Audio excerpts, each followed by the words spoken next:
అని బీఆర్ఎస్ నేత బల్క సుమన్ ఆరోపించారు. తనను అరెస్టు చేయాలని కాంగ్రెస్ మంత్రులు డిమాండ్ చేస్తున్నారని చెప్పారు. తనపై కంటే రైతులపై దృష్టి పెడితే బాగుంటుందని అన్నారు. కార్మికులకు వడ్డీ లేని రుణం ఎందుకు ఇవ్వడం లేదని ప్రశ్నించారు. సింగరేణిలో ఎందుకు స్కామ్లు చేస్తున్నారంటున్న బల్క సుమన్ తో మా ప్రతినిధి ఏవై స్వామి ఫేస్ టు ఫేస్. నిన్న సింగరేణి ఇష్యూను అడ్రస్ చేసిన సందర్భంగా బాల్క సుమన్ మాట్లాడిన వ్యాఖ్యలు కొంత వివాదాస్పదమే అని మనతో తెలుసుకుందాం. సుమన్, చెప్పండి, ఎందుకు మీ వ్యాఖ్యలు చేయాల్సి వచ్చింది? అంటే 9 జిల్లాల్లో విస్తరించున్నటువంటి సింగరేణి ప్రాంతంలో కోల్బెల్ట్ ఏరియాలో ముఖ్యంగా సింగరేణి వల్ల స్కాములమైపోయింది. అది స్కీములు లేవు. నిన్ననే మా హరీష్ అన్న ప్రెస్ మీట్ పెట్టి కూడా చెప్పినారు. 40 లక్షల టన్నుల బొగ్గు మాయమైంది, 1600 కోట్లు దాని విలువ. సోలార్ ప్లాంట్ల కుంభకోణం కానీ, నైని బొగ్గు బ్లాక్ కేటాయింపుల కుంభకోణం కానీ, తర్వాత మెడికల్ బోర్డు పెట్టకపోవడం కానీ, జియో 76 ద్వారా సింగరేణి ఏరియాలో పట్టాలు ఇవ్వకపోవడం కానీ, ఇట్లా ఏ పని కూడా చేస్తలేరు. కేవలం స్కాములు తప్ప సింగరేణిలో. అటువంటి పరిస్థితులలో సింగరేణిలో మనం కార్మికుల పక్షాన పెద్ద ఎత్తున పోరాటాలు చేయాలని చెప్పి నేను మాట్లాడినా. నేను 30 నిమిషాలు మాట్లాడితే దాంట్లో 1 నిమిషం వీడియో ఫ్యాబ్రికేట్ చేసి దాన్ని వైరల్ చేస్తూ ఏదో నన్ను టార్గెట్ చేస్తూ ఉన్నారు. కేవలం ఇది ప్రజల దృష్టిని మరల్చే ఒక చీప్ ఎత్తుగడ తప్ప ఇంకోటి కాదు. అంటే యువకుడిగా ఉన్నటువంటి బాల్క సుమన్ ఉద్యమకాలం లాంటి గుర్తులు మళ్ళీ చేయాలనుకుంటున్నారా? గత 10 ఏళ్ళుగా ఎంపీగా, ప్రభుత్వ విప్గా పనిచేశారు. ఎందుకు మీరు ఈ దుందుడుకు మాటలు మాట్లాడాలని చెప్పి చాలా మంది పెద్దలు అనుకుంటున్నారు. నేను ఒకటే మాట అంటున్నా. రేవంత్ రెడ్డి గారు మల్కాజ్గిరి ఎంపీగా ఉండి ఆనాడు కాంగ్రెస్ పార్టీ అధ్యక్షుడిగా ప్రగతి భవన్ను నక్సలైట్లు వచ్చి డైనమైట్లు బాంబులు పెట్టి పేల్చాలన్నాడు. తర్వాత జడ్చర్ల ఎమ్మెల్యే అనిరుద్ రెడ్డి గారు అరబిందో ఫార్మాను పేల్చేస్తా అని చెప్పారు. మక్కాన్ సింగ్ ఠాకూర్ మా సోదరుడు రామగుండం ఎమ్మెల్యే మా కోల్బెల్ట్ ఏరియా నరుకుతా అన్నాడు. ఆయన రేవంత్ రెడ్డిని ఏమన్నంటే ముఖ్యమంత్రి గారే స్వయంగా అసెంబ్లీలో ఒక్కొక్కరిని పండబెట్టి తొక్కుతా అన్నారు. మరి వారు మాట్లాడింది కరెక్టా? నేను మా ప్రాంతంలో ఉన్నటువంటి కార్మికుల ఆవేదన, ఆందోళన, ఆగ్రహం, ఆక్రోశం దాన్ని వ్యక్తపరిచితే తప్ప నేనేం పెద్దగా వేరే ధోరణితో నేనేం మాట్లాడలేదు. దాన్ని చిలువలు పలువలు చేస్తూ ఉన్నారు తప్ప ఇంకోటి కాదు. అంటే బీఆర్ఎస్ పార్టీలో ఒకవైపు మన్య క్రిషాంక్ కావచ్చు, బాల్క సుమన్ కావచ్చు, ఎందుకు కాంగ్రెస్ పార్టీకి టార్గెట్గా మారుతారు? పదే పదే మీ ఇద్దరి మీద కేసులు పెడుతున్నారు, జైలుకు పంపుతారు. రీసెంట్గా ఎలక్షన్ సంబంధించిన ఎలక్షన్ కూడా మిమ్మల్ని జైలుకు పంపారు. ఇప్పుడు కూడా మళ్ళీ అలాంటిది జరుగుతుంది అనుకుంటున్నారా? అంటే ప్రశ్నించే గొంతుల్ని అణచివేయాలి, ఎవరు మాట్లాడద్దు, వీళ్ళు గట్టిగా నిలబడి కొట్లాడుతున్నారు.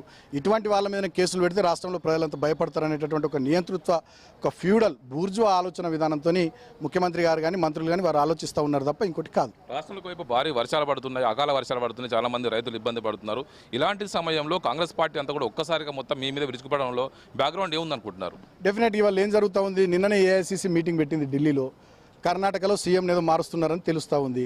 అట్లనే ఇక్కడ పీసీసీ ప్రెసిడెంట్ మహేష్ కుమార్ గౌడ్కు ముఖ్యమంత్రి రేవంత్ రెడ్డి గారికి పడతలేదని తెలుస్తుంది. సో ఇదొక సమస్య. రెండోది రైతుల వడ్లు కొనాలి, అదో సమస్య. సింగరేణిలో 40 లక్షల టన్నుల బొగ్గు మాయమైంది, దాని విలువ 1600 కోట్లు. వీటన్నిటి నుంచి ప్రజల దృష్టి మరల్చాలంటే ఏదో ఒక అంశం ఎత్తుకోవాలి. డైవర్షన్ టాక్టిక్స్ తప్ప ఇంకోటి ఏం లేదు. పిఆర్ స్టంట్లు, diversion games, social media trolls, వీటి మీద ఇవాళ ఈ సర్కార్ నడుస్తూ ఉంది తప్ప ఇంకోటి కాదు. కేవలం అటెన్షన్ డైవర్షన్ టాక్టిక్ తప్ప ఇది ఇంకోటి కాదు. అంటే తెలంగాణలో ముఖ్యమంత్రి మార్పు అనేది కూడా ఇలాంటి డైవర్షన్ కారణం అనుకోవచ్చా? డెఫినెట్గా ఇవాళ రాజకీయంగా ప్రకంపనలు సృష్టిస్తూ ఉన్నది. ముఖ్యమంత్రికి పీసీసీ ప్రెసిడెంట్కి మధ్య గొడవ జరుగుతూ ఉంది. ముఖ్యమంత్రి అనుకూల మీడియాలో పీసీసీ ప్రెసిడెంట్ మీద దాడి జరుగుతూ ఉంది. ఇంకా ముఖ్యమంత్రి గారి మీద పీసీసీ ప్రెసిడెంట్ గారు ఏదేదో నివేదికలు ఢిల్లీకి ఇచ్చారని తెలుస్తూ ఉంది. కాబట్టి వాళ్ళిద్దరి మధ్యలో ఉన్న గొడవలు, ముఖ్యమంత్రి మార్పు అంశం ఇదంతా చర్చకు రావద్దంటే ఈ బాల్క సుమన్ మీద బురద జల్లాలి, బాల్క సుమన్ అరెస్ట్ చేసి జైలుకు పంపేయాలని కుట్రేమని చేస్తున్నారు ఏమో ముఖ్యమంత్రి గారు. అంటే బాల్క సుమన్ని పార్టీ నుంచి సస్పెండ్ చేయాలి, బాల్క సుమన్ జనానికి క్షమాపణలు చెప్పాలని చెప్పేసి పొన్నం ప్రభాకర్ అంటున్నారు. నిజంగానే మీ పార్టీ అధిష్టానం మిమ్మల్ని ఏమైనా అలాంటిది ఏమైనా కోరిందా? ఏం కోరలేదు. నేను ఒక మాట అడుగుతున్నా. పొన్నం ప్రభాకర్ గారు గతంలో తుపాకీ పెట్టి డీజీపీ హెలికాప్టర్ను వేల్చేస్తున్నారు. ఆనాడు కాంగ్రెస్ పార్టీ ఆయన సస్పెండ్ చేసిందా?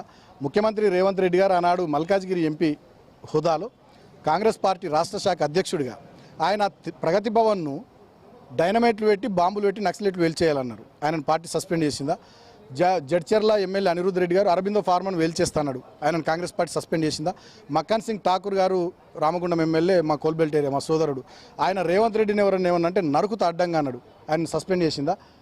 మరి కాంగ్రెస్ పార్టీ పెద్దలు అది కూడా ఆలోచన చేయాలి కదా మాట్లాడేవాళ్ళు. అంటే మీరు నిన్న మాట్లాడిన మాటలో కొంత ఆవేదన వ్యక్తం అవుతుంది. రైతులు సకాలంలో బయట రాలేకపోతున్నారు, వారికి మద్దతుగా పార్టీ కార్యకర్తలు మనమే పోతున్నామని చెప్పి మాట్లాడారు. ఎందుకంటే అన్నారు? అంటే ఇవాళ కళ్ళాల్లో ధాన్యం ఉన్నది, వర్షాలు పడుతూ ఉన్నాయి, రైతులంతా కళ్ళాల దగ్గర పడుకుంటూ ఉన్నారు.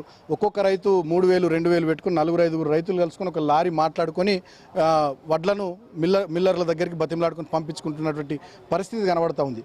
ఇటువంటి పరిస్థితులలో రైతుల తరపున మనం ఎట్లయితే పోరాటం చేస్తున్నామో సింగరేణి కార్మికుల తరపున కూడా పోరాటం చేయాలని నేను మాట్లాడినా. ఖచ్చితంగా ఇది బాల్కసుమన్ అభిప్రాయం. ఖచ్చితంగా రానున్న రోజుల్లో వారికి సింగరేణి కార్మికుల హక్కుల కోసం మాట్లాడే క్రమంలో ఇలా మాట్లాడడం తప్పేం ఏం లేదు. కాంగ్రెస్ పార్టీ అంతర్గత రాజకీయాలు పక్కదారి పట్టించడం కోసమే తన వ్యాఖ్యలను హైలైట్ చేస్తున్నారని చెప్పేసి బాల్కసుమన్ అంటున్నారు. కెమెరామెన్ వెంకటేష్తో ఏవై స్వామి.